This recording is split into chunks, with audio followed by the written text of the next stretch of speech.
નમસ્કાર દર્શક મિત્રો, એસડી ન્યૂઝ ગુજરાતી ચેનલ પર આપનું સ્વાગત છે. હું આપની સાથે વૈશાલી પોબારુ કરીશું નજર આજના સમાચાર પર. અંકલેશ્વરથી માતા પિતાને ત્રાસ આપતી દીકરીને સમજાવવા ગયેલ પોલીસની ટીમ પર હુમલો. અંકલેશ્વરના કોસમડી ગામની સનસિટી સોસાયટીમાં માતા પિતાને ત્રાસ આપતી મહિલાને અટકાવવા ગયેલી 181 મહિલા હેલ્પલાઇન ઉપર ટીમ ઉપર હુમલાની ઘટના સામે આવી છે. અંકલેશ્વરના કોસમડીની સનસિટી સોસાયટીનો બનાવ સામે આવ્યો છે.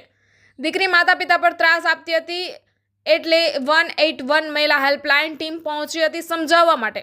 દીકરી અને અન્ય યુવાને ટીમ પર હુમલો કર્યો હતો. પોલીસે બંનેની કરી હતી ધરપકડ. અંકલેશ્વરના કોસમડી ગામની સનસિટી સોસાયટીમાં માતા પિતાને ત્રાસ આપતી મહિલાને અટકાવવા ગયેલી 181 મહિલા હેલ્પલાઇન ટીમ ઉપર હુમલાની ઘટના સામે આવી હતી. પોલીસે મહિલા સહિત 2 લોકોની ધરપકડ કરી કાયદેસરની કાર્યવાહી હાથ ધરી છે.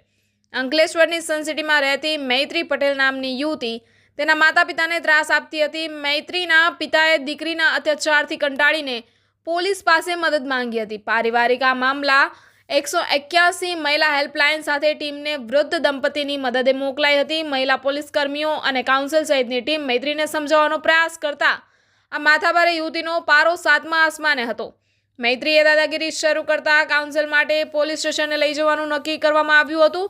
મૈત્રીને સરકારી જીપમાં બેસાડવાના પ્રયાસ દરમિયાન આ માથાભારે યુવતીએ મારામારી શરૂ કરી હતી.